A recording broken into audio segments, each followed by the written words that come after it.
Hello, everyone. Welcome to the Dallas Literary Festival panel titled Bookstores and the Importance of Serving Writers.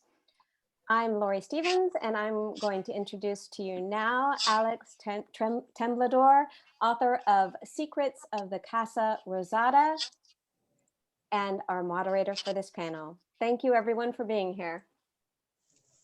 Thank you, Lori. Hi, everybody. I'm so glad to see you today. Like she said, my name is Alex Temblador, and I'm the author of Secrets of the Casa Rosada. I am a local of Dallas. My first book came out a few years ago, and I'm excited to have a new book coming out next year, and hopefully in all of these wonderful bookstores that we have featured here today. I think it's so important for all of us to be here to talk with bookstores because they do serve authors and writers like myself in DFW and across the US. So let's kind of get started with a little introduction with some of these bookstore owners. How about we start with Javier? If you want to introduce yourself, kind of give a little background of your bookstore, where it's at, and just kind of a little brief intro. Sure, Alex. Thank you so much, obviously, for inviting me for the panel and for being in this Dallas Literary Festival, which I think is a very much needed event for the city. And for what I see, I think it's been great so far. And I'm very proud that we have something like this going on in the city. Just such a complicated year like this year. So my name is Javier García del Moral. I'm one of the owners of the Wild Detectives, which is a bookstore, bar, cafe, venue in Bishop Arts in Oak Cliff. I opened the bookstore with a friend of mine called Paco. We are both civil engineers. We met working abroad for some years, and then we decided to just put space that could gather all those things that were important for us. Our bookstore is a little particular in the sense that for us, it's a bookstore with a bar and other things, but for other people, it might be a bar with books. So it gets to the level where, you know, depending who you are and what do you do in the space, you could perceive the space in one way or the other. But that's probably, you know, a symptom of what we try to do with the space, which is not just selling books, but try to attract people, discuss those books that we like, and in some cases to lure people that not necessarily are, you know, inclined to enter into a bookstore and suddenly being one of those and maybe buying a book and maybe read it. So that's pretty much the whole, you know, ethos of the bookstore that we have. Wonderful, thank you.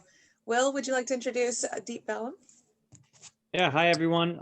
To echo what Javi said, it's an honor to be a part of this panel today. It's such an interesting topic and such an amazing topic to be able to have so many cool and different bookstores representing different neighborhoods and different parts of our area today. So thank you for making it a part of this festival, which has been a real joy to be a part of. And it's amazing to see so many participants on a Sunday afternoon in front of their computers. Thank you for being a part of it. And so our bookstore is a little unique too, in that we were founded as an offshoot of the publishing house, Deep Vellum Publishing, of which I'm the director or founder. And we founded it, the bookstore, as a space to put into action the goals of our publishing house, which is a nonprofit with a community-oriented mission to bring people into conversation through literature. And so it's not just about selling books for us either. It's about spaces that you can gather a community with literature at the core, storytelling at the core, and all the connections that can come from the acts of reading and writing in society, right? So it's almost like literature in service of society, right? I called it a cultural community center when I founded it.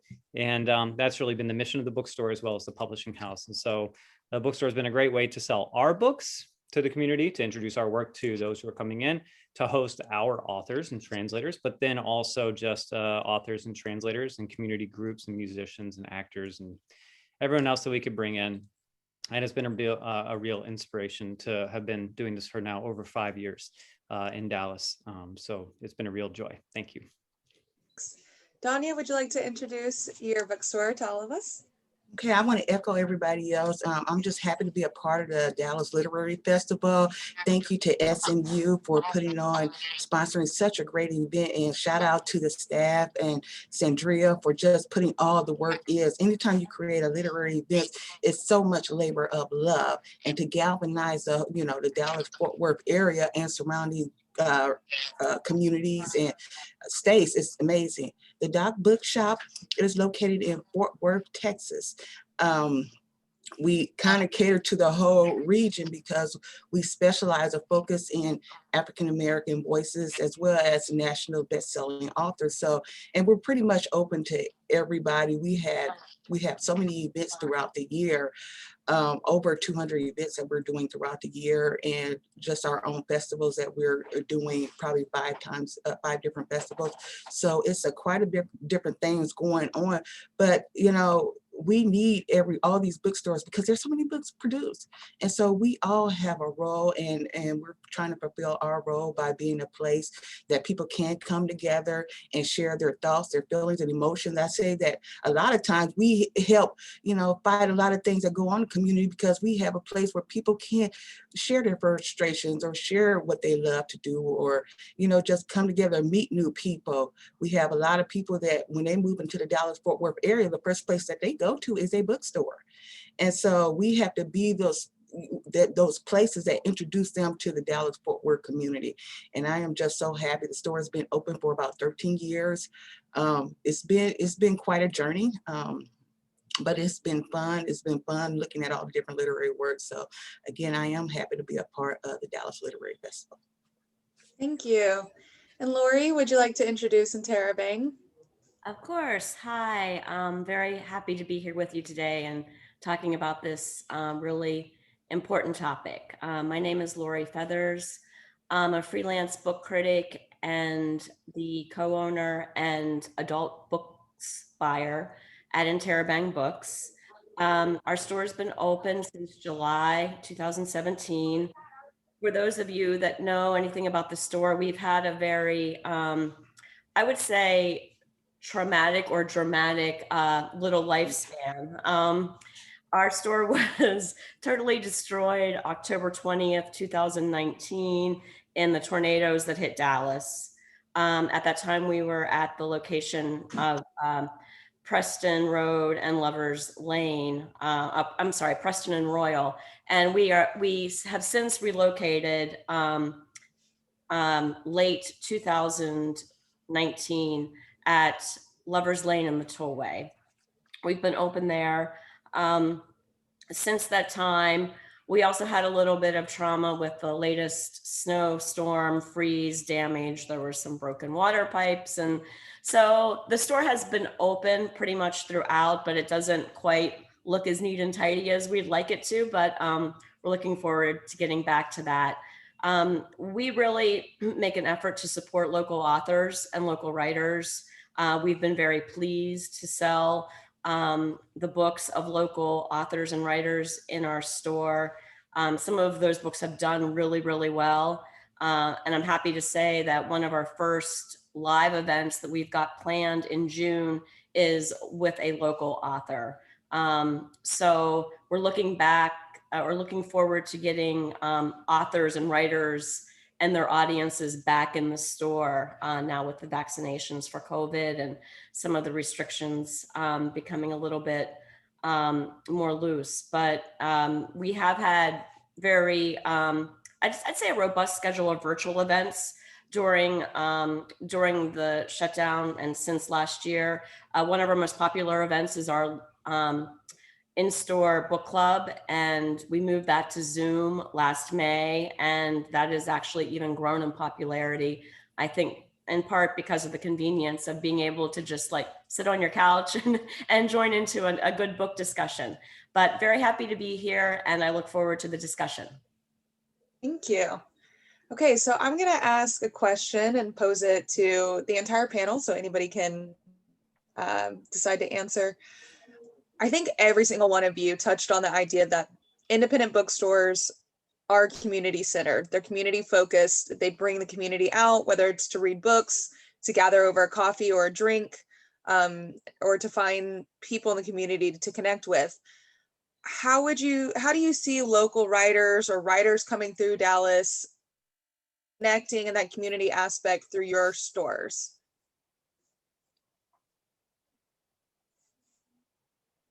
Who wants to go first? I'll unmute myself first. We could all speak to this at length. All of our stores are founded on local writers, but what's really interesting is especially in Dallas proper. When the Wild Detectives opened in 2014, it really was like a revolutionary moment in the way that we were all able to find like all literary souls in Dallas, writers, readers, translators, everything. We found like a space to go over here. And that was amazing. And the real goal of bookstores as cultural community centers is that like we're neighborhood spots too. And each of us are in really tightly knit neighborhoods that reflect the identity of the neighborhood that we're in, and like as well as all the values of the owners and stuff. And that's really important too. Every neighborhood should have a bookstore, and it should be about a little bit more than just selling books, especially in the age of the big A, the unnamed, who has, you know, it's got to come up at some point in this, because why have a bookstore in this age? You got to be doing that something more. And it is about community. It's about the conversation that comes through the act of reading that you as a reader can have with a writer. And then it's about this act of conversation you can have with a community of like-minded souls around this celebrating works of, you know, artistic and social importance that can come through the written word. And so the literary community that we had broadly used to be like, if you're a writer, there were very few spaces to go and publicly be seen and to see other people like you. And these days, there's now a wonderful diversity of spaces, and we could always use more, but the ones that we have, like these, it's a great place to meet writers. And so the bulk of the programming, I started going to Wild Detectives and in Interabang. What we do at Deep Vellum, what the Dock does is via the local writers who bring their flavor to the store, and they're like, I like what you do. Let's do some stuff together. That's been the backbone of all this programming in the city. And it's allowed us to meet new writers that way, to curate new writers, really to bring new voices into the fold, to help bring them up. And so for us as like the publishing house too, I mean, it is part of like our thing to meet as many new writers as we can, to find ways to work with them and to elevate their voices, either through publishing or getting them kind of connected to the industry so they could create a book length work that is ready to be sold and put into the market, which is really important, right? Because to write is a private act, right? And then to make a book is a very public act. And publishing is about the act of making the work public.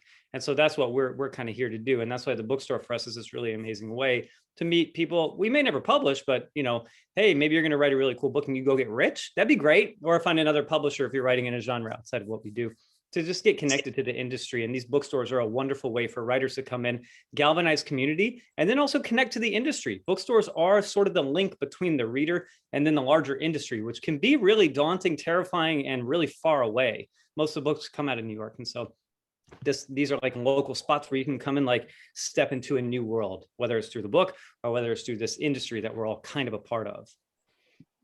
Absolutely. I'll riff on something that that Will mentioned, taking it from a different angle. It seems almost every day, at least it was before COVID, that visitors to Dallas would be seeking out the local bookstore. I think there's a huge kind of segment of the American and the international population that really feel like bookstores reflect a community, and they like to go into the local bookstore wherever they're traveling to kind of get a feel for what that place is like. And so I think that that's another thing that local bookstores do, and part of our service to the local writers and the local community is to give people a flavor of what we've got to offer in Dallas and Fort Worth as a literary community and a literary society, and the work that we're doing locally with our local talent.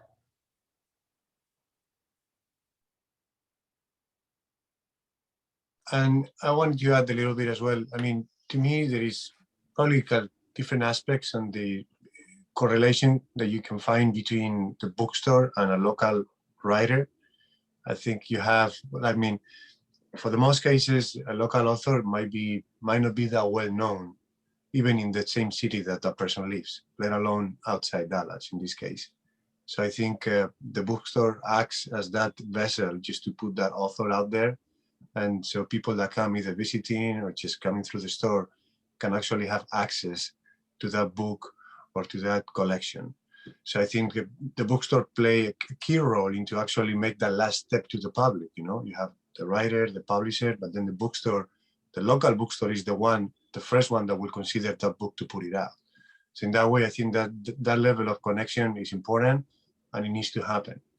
But then there is another connection where when you have either new authors or more established authors that live in the city, I mean, I think it's instrumental that the bookstores stay in contact with these authors, because that leads to all the things. When you do events, like, I don't know, here in Dallas, we have many.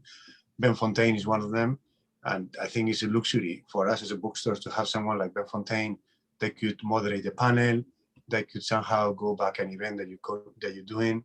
You have people around that can really help you to actually make the whole scene and what is happening better. So I think there is an interconnection about how the bookstore goes with the author and how the author goes with the bookstore.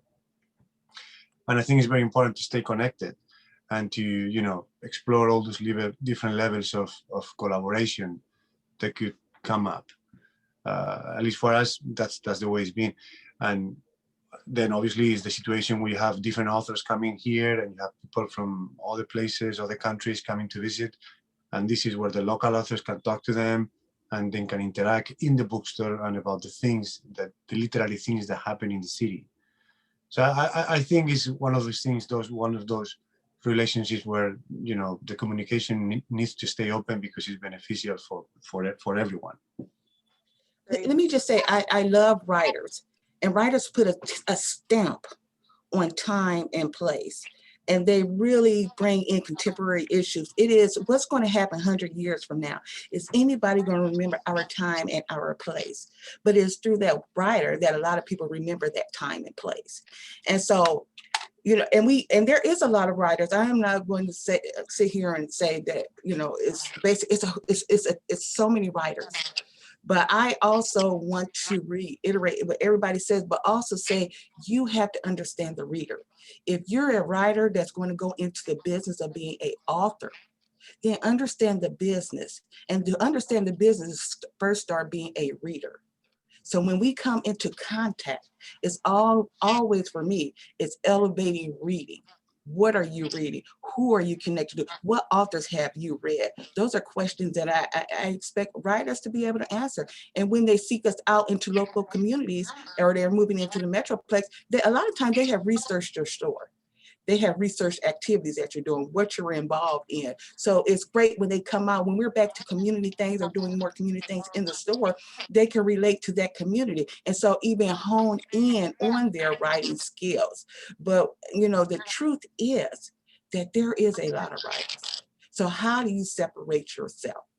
Are you going to do it for the business, or are you doing it for your personal goal? If it's personal, that's great.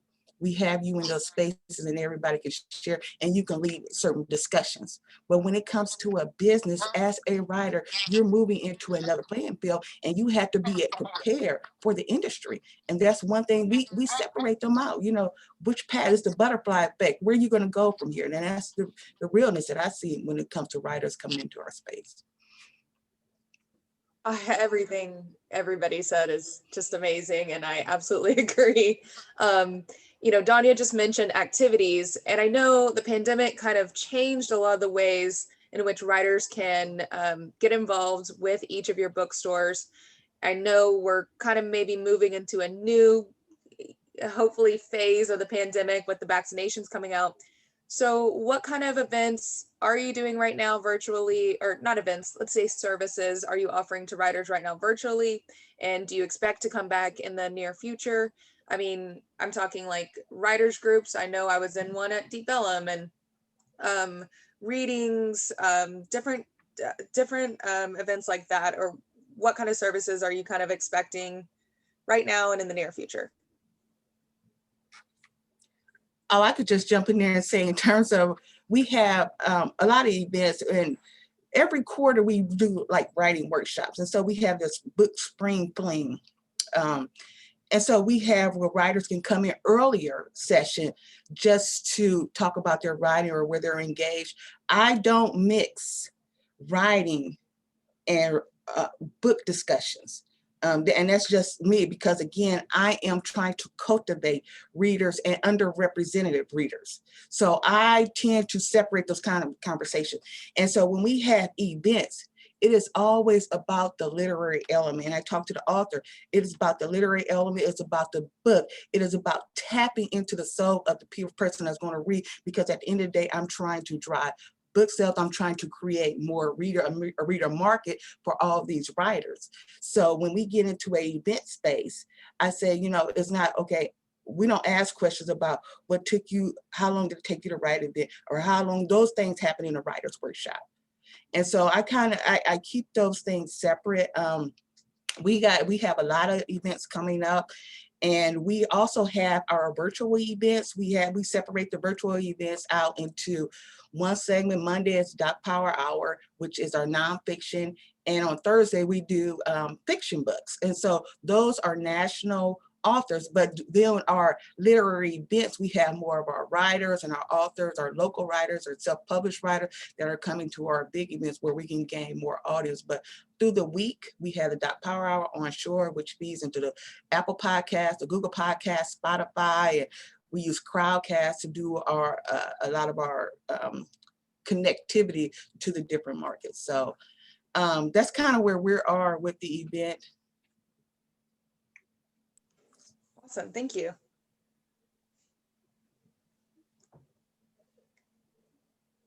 Javier? Yeah, in our case, we're actually starting now again with the events, even in the middle of the pandemic, just because we have a backyard, it makes it easier to do outdoor events. So April 1st is when we start doing new series of events. Mostly it's going to be music for the time being. Probably the first 4 or 5 events will be music related. But then we start having literary events in May, which is like a book presentation, but instead of how we used to do it inside the store, we're moving it outside. So it's going to be like a conversational mode where people are attending. It's just like a music show, but with people talking about books pretty much. And I think it works well. There's social distance, people feel safe, you have a bar, you have a drink, you can socialize in a safe environment. And so, yeah, I mean, in terms of events, we are pretty much going not to normal, but to our regular programming just next week. And it's very exciting. I mean, there's a lot of work and trying to reconnect with everything, you know, and with the hassles of organizing things. But it looks promising. And even then we have a number of book clubs that people that meet at the store once a month to have discussions about books. That's coming back as well, because there are sections in the store outside that you can sit and still have some distance. So yeah, I mean, in terms of events, the way things are going without being what it used to be, which who knows when they'll come back, we are at a position right now that we can at least get back to, you know, have events, interact with other people, and expose yourself to different things, you know, and different people, which is, I think, is the most important thing about an event. Yes.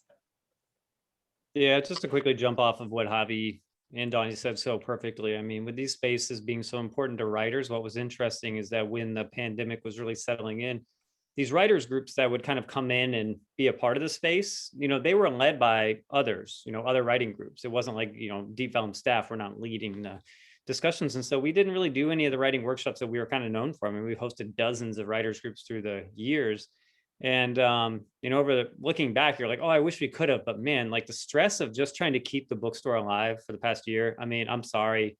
So it was cool. I know writers groups kept meeting online, the same way that book clubs, the book club at Deep Vellum thrived and grew in the past year, the same way that Lori mentioned.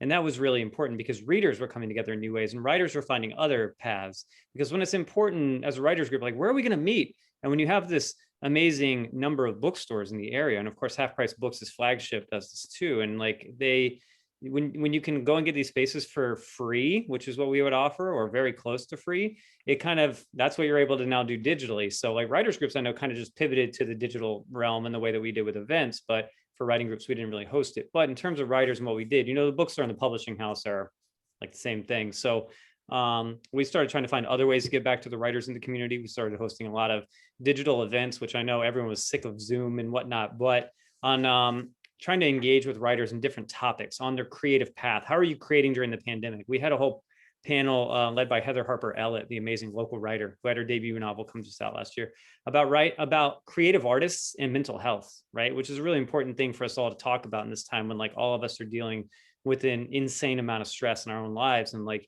when you're in a creative field, it can feel twice as hard sometimes. And so how do you balance it all? And it was a really amazing event. And then we started like a grant program to find a way to give back to writers in the state that we knew were hurting. And so that was really amazing. It was a way to make these micro grants to writers across the state. And so we were able to give away $20,000 to 85 writers in small towns, big cities, suburbs, all over. But it was like, look, man, we can't host a writers group, but yo, take $250 and do whatever you need with it, whatever you need. It was like, all you have to do is just apply it just with your need. Like, just say, I have a need, there's money. And so we had a good year as a publishing house. This is the weird thing about this past year, is like people kept reading. People were still buying books from independent bookstores, from bookshop.org, from the other places. And so it's like, it felt like we felt a little guilty, do you know what I mean? And so we were like, we have to pay it back, because this community's gotten us to where we are, and we're never going to not be a part of it. And so there's all different ways to hopefully support writers, you know what I mean? And we try to find new ways to do that. It was terrifying at times for all of us, whether you're in the bookstore or out, whether you're a gatekeeper or not. I mean, we were all really, and are always, in this together. Agreed. Thank you. Laura, do you want to add anything?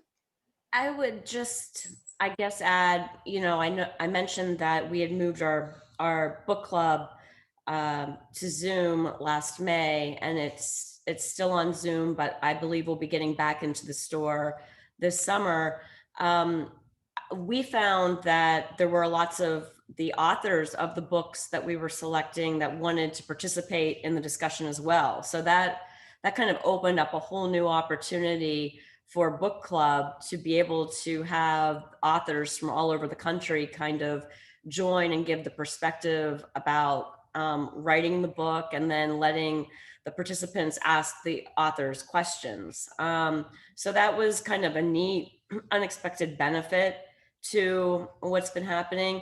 And we have kept up with the virtual events pretty well. I think one of the interesting things that we're going to find out is, maybe not this year, but when things are more normal next year, will publishing houses and authors go out on these big author tours like they did in the past? I think that the whole kind of virtual connection, although there is a lot of Zoom fatigue, but it's also opened up some opportunities and given many of us the opportunity to engage with authors directly in real time that we might not have had the opportunity just because of the distance and the expense of moving people around. That's such a good point. I do hope to get back to tours, because that'll be fun. Okay, so let's kind of talk a little bit about practicality and how writers get into your stores.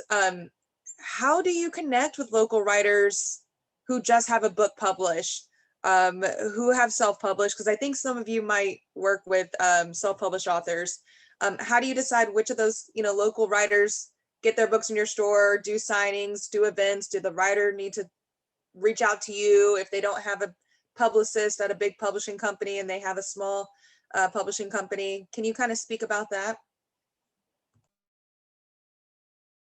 Yeah, I can speak about that. So we do sell local books in the store. Luckily, I've found that local writers are very happy to come in and tell you about their book if you haven't heard about it already. So there's that pleasant kind of opportunity that they come in the store very excited about their book, and it just, lots of times the excitement becomes infectious. And we do sell self-published books. Lots of local writers, even though their book might be self-published, it's distributed as well through some of the warehouses like Ingram and others. So there's ways to get the books in the store from the author directly, or sometimes from a distributor as well that can be ordered. And likewise, when those distributed books are available, they can also be ordered, through our online store. But we've had I'll just give an example. Over the holidays, a local author, Valerie Boyd, I think Will knows Valerie, she's got an awesome book called Badass Women, which is a book of her paintings of notable women. And then she's got like a little story that she tells about each of them. That's a self-published book. And she would just bring armloads of the book into the store. It sold so well. Everyone was buying it as a cool kind of different holiday gift. And we're still selling that book like hotcakes in the store. It's been a real success. So I would encourage any of the local writing community that's listening here and is interested in having their book in the store to come by and introduce yourself and let us take a look at your book, because it's definitely something that we want to encourage.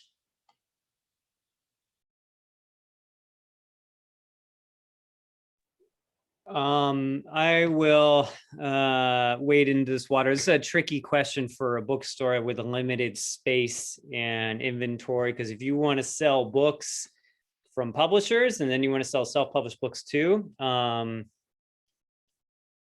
there are a lot of issues as a bookstore that you have to face, unfortunately, because like Donya said, there are a lot of books. There are a lot more books than there are space in our bookstore. So we really have to choose what we want to put in the bookstore. And while we do love local writers and we do support local writers, it is hard to do all the self-published books, right? And so it really has to be the right fit and for the kind of audience that we have in the store. And so it is unfortunately means that we don't stock as many of the local authors as we would really like, but it is something where we are also trying to give a chance for the writers who are published by traditional publishers locally to get in the store too. But anytime anyone was really looking to do an event and bring some folks in, we would listen twice as hard, and that's always really great, because then you could just send us a book, but we can't. I mean, we get hundreds of books a week, as we all do. So how do we actually get to bump a book up on the pile to read, or to find out if we can make it fit in the store? I don't know, like one shelf out of the store that is dedicated just to local authors. It's tough, man. So just, I forgive anyone who is a local author who is choosing to self-publish, but like, we're also glad to have a conversation with you to help you find a publisher who can get your book out there. Self-publishing is not the only way too. I always like to remind everyone. So, because then often those authors are dealing with the big A, and that's unfortunate too. So if they're dealing with Ingram, it's cool. But if you're dealing with the other company, yeah, come on. Can I add, Will? I've done a reading at your bookstore before, and I was able to bring a few copies and people could buy my book. Is that something Deep Vellum is open for authors to be able to do in the future too? Yeah, always. I think like when authors come in for events that are part of other reading series and things, they bring their own books whenever necessary. If we can't order them ahead of time or there's not enough time. Yeah, absolutely. I would go ahead and say that we do work with self-published authors. But let's just do numbers real quick. If you have, in a given year, it's 1 million books produced. So if there's 1 million, and this is 2019 numbers, so it's probably changed after that with 2020 and 2021. So if you got 1 million books produced a year, that's 83,000 books a month. And that's just in the big houses. And so, and now you're getting with the self-published. So self-published on average, 2019 numbers, that was about 2,700 books a day. And so we have to, and you're dealing with bookstores that are a center, a meeting space, a cultural community. So now you have, and it's political season too. So now you got everybody coming into the store that's not fully open. And so you have to really, on our website, we ask people to register your books. Go ahead and register your books. But the likelihood, if you haven't purchased a package, it's going to take priority, because you say, okay, I want you to look at my book. I want you to justify my book on your shelf, because, we are held to a certain standard. And so we have to make sure that we can put your book out there and put your book in events. The fastest way for us with those numbers, the fastest way for us is to have your part of events. And then after that event, a lot of times your books will be in the store, previously, or like we got the books, the spring book fling. And so authors are signing up for that event, which is great. That gives us a chance to know who you are and how you market and promote your book. And, you know, again, we have to move, you know, this is a business, it becomes a business. So you have to move that writer, that author into the business of the industry. And a lot of times we do have a package, but we put you on the website. Sometimes those books are not even on the website through Ingram or Ingram Sparks. And so now I have to do a manual setup.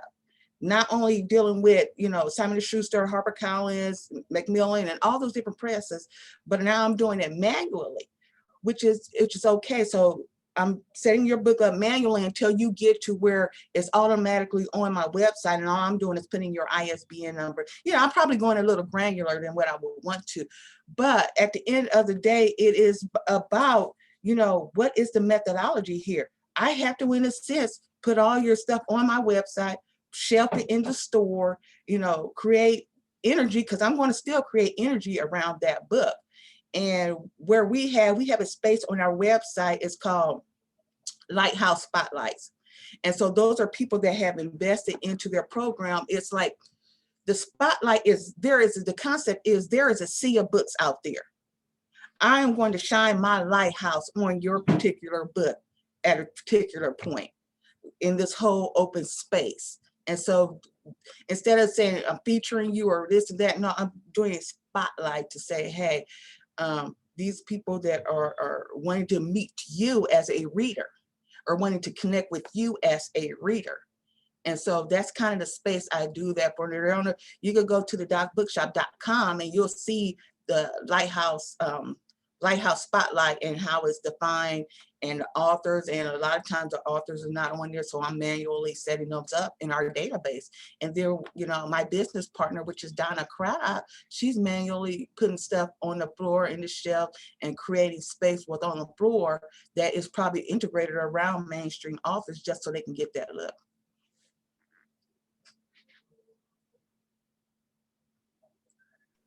That's all. Javier, do you have anything to add?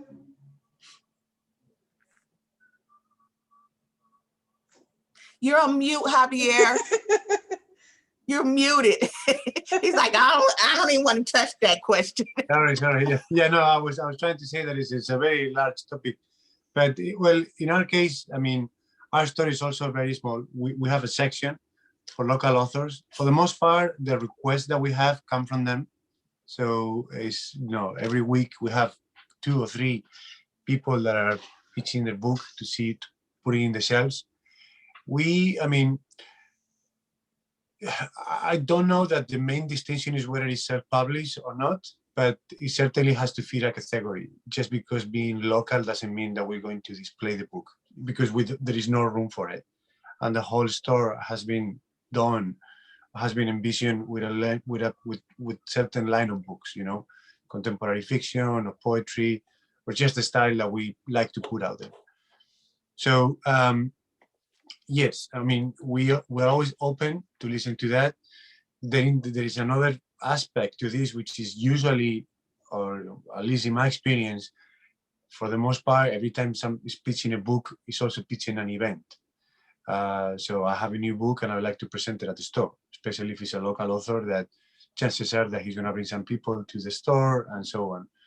So I don't know that we have like a, you know, standardized formula to address that, because each author and each book and each opportunity is different. But for us, it's important, obviously, to display those books. Bishop Arts is an area where a lot of the foot traffic in weekends is from people coming from other cities, and those people are typically interested in just getting, I'm not going to call it a souvenir, but they want to buy things to take back to their houses. And a local author sometimes is an appealing thing to buy. So we try to display those titles, and in the end, I think it's just, well, it's a way, it's an analysis that you do on the book and on the author, and in a way it's connected to what we were saying at the beginning about how local authors interact with the bookstores. You know, the events is a very important part of that. I mean, the bookstore sometimes acts as that vehicle to bring the local author to the local audience, you know. So you do those events And we like to serve sometimes as a platform for that, if we see that the event fits, our vision of the activities that we like to do. But yeah, I mean, I think we all play in a very similar ground here in terms with local authors and local books. Thank you. That was everything everyone said. Amazing. So one of the things that I get in conversation with other authors from different cities, before the pandemic, I was traveling a lot, and there's this idea that Dallas is not a literary city. Dallas doesn't have writers. DFW, Dallas Fort Worth and the surrounding areas doesn't have notable writers or events that are literary in any sense. And I think the best people to kind of speak to that are definitely our independent bookstore owners like you. What would you say to people who might think this, authors in the area or people who are interested in writing in the area that might not have connected with their bookstores, or people moving into the city? What would you say if somebody said Dallas isn't a literary city, and who are the writers here? I know Will was like, no. This question bothers me more than just about any question. It's become this straw man argument that has existed in Dallas for 40 years, at least, right? So everybody knows Larry McMurtry died 2 days ago, right? Like he's like the grandfather of all Texas letters. R.I.P. to Larry McMurtry. He was one of the good ones. And Larry McMurtry hated Dallas with a burning passion, right? But he knew that Dallas was a literary city because he came to bookstores here for his entire life, from the time he was a little kid to the time he was a grown man, for every kind of book.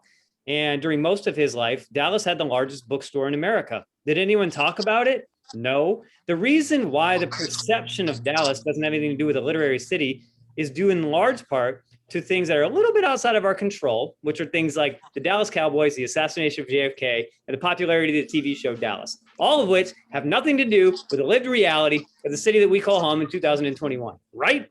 However, this idea of Dallas as a literary city, our friends at the Dallas Institute of Humanities and Culture, who are a great publisher and a great bookstore and a great center for the discussion of all the topics that we talk about on a daily basis, they were asking this question at their festivals of ideas for the last 40 years, going, what's it going to take for Dallas to be a literary city?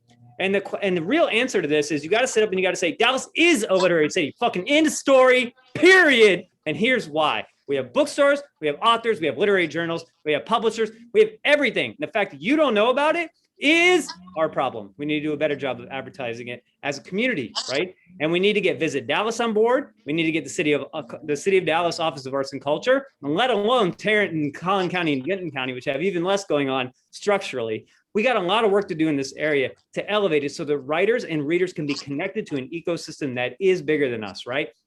There's no one great Dallas novel, and that's also okay, right?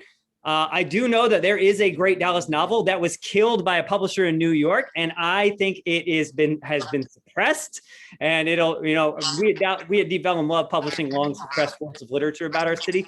But this is like my pressure point. You touch it with this question because we're here. Look at us. We've been doing it for years.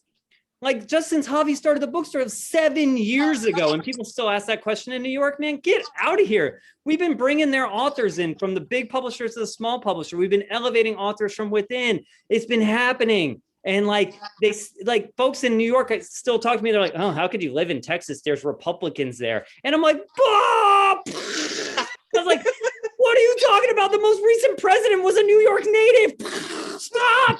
You guys are fools! And so it's a foolish endeavor, and we really have to change people's minds. And I appreciate a good fight, and we are all in this fight together. I will say that much. But yeah, we are a literary city, first and foremost. And just stories of anyone in Dallas is no less valuable than any story in New York or London or Paris. BS. If you commute for a living between Plano and Dallas, your story is no less valuable than the story from there. Right? It is not true. It is how you craft your story and how you get it out there and get it connected to readers, which is the act generally of publishing. And that is something we have lacked as literary publishing, especially, but you got to find your audience. And nowadays there's no excuse, man, because you can publish in a million ways. Let's do it. Let's go. Right. Ooh, sorry. Forgive me. I love this. I love the energy. Thank you so much, Will. Thank you. Donya, did you want to speak to that? I had to iterate everything he said. There is everybody is colliding into the Dallas-Fort Worth area. It's the fact that you're leaving those markets, you know, I think I spoke in this earlier, you're leaving the California market, you're leaving the New York markets, you're leaving the Illinois, in the upper Midwest, and everybody is coming to Dallas-Fort Worth. Why? It is not because what we're doing on a literary level, we're amplifying a lot of voices across the country. They still want to hold hostage, like in New York. I get it, public transportation, they're not driving, so they're sitting, riding, and all this kind of stuff. And so everybody's like, oh, this is, and then they're looking like they're books because they're in a populous area that's densely populated or just heavily populated. And so now you have us in Dallas-Fort Worth. I think over the years, we have really moved into cultivating a literary community. Was it the same when I started in 2008? No, it's not the same. We had to, especially in Fort Worth area, so we had to organically build a readership market. And to be honest, I went against the marketing grain. I looked at mass migration in New York and all of those different places. And I actually started marketing my bookstore on the East Coast. I didn't market in Dallas-Fort Worth. I marketed on the East Coast. And guess what that did? It sent the readers, those people connected to Dallas-Fort Worth area. And then those people moved back home. And so now we have those people, you know, that help. Yes, they're brains, but those are the same people that went north and have families connected to the South. So that in a sense, they are a part of this fabric in Texas. And so I want to just amplify in the mega region, which is your San Antonio, Austin, Dallas, Fort Worth, and Houston. We are building that literary voice. We are connecting. There is, you know, I think on the East Coast, they still want to hold hostage, but the numbers don't lie. Fort Worth is one of the fastest growing cities in the country. I think it's 13th in terms of the fastest growing city in the country. Dallas is the fastest growing city. The whole mega region is doing well. So sooner or later, the publishing industry is going to have to really amplify this market and even move the conversation towards the West. There's a lot of great things that happens when you're talking about reading the West. And that's what we're in the Mountain Plains Book Association, and we have this thing, Reading the West.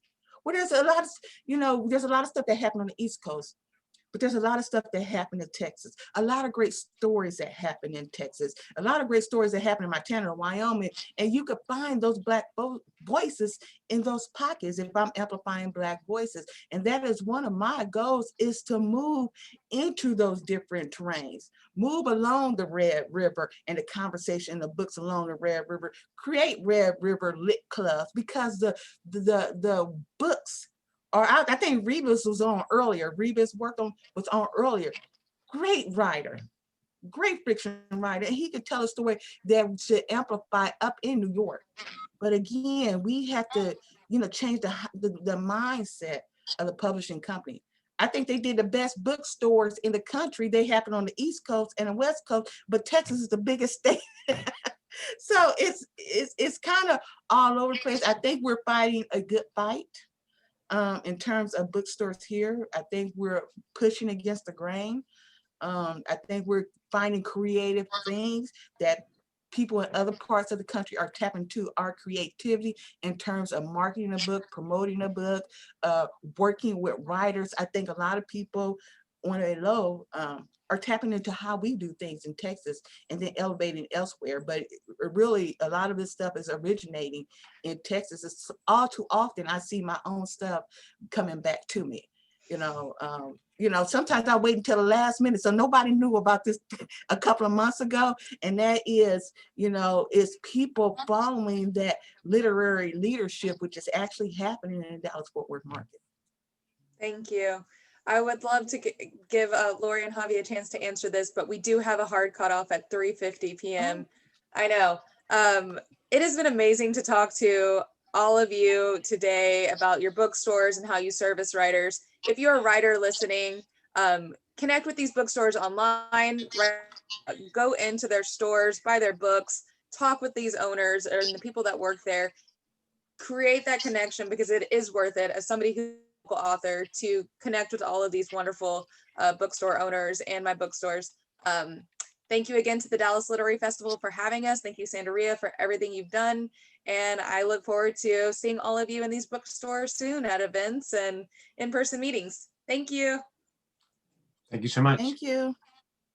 Thank you very much. And we hope to see you all in the next few panels. Thank you, guys. That was wonderful. Thank you.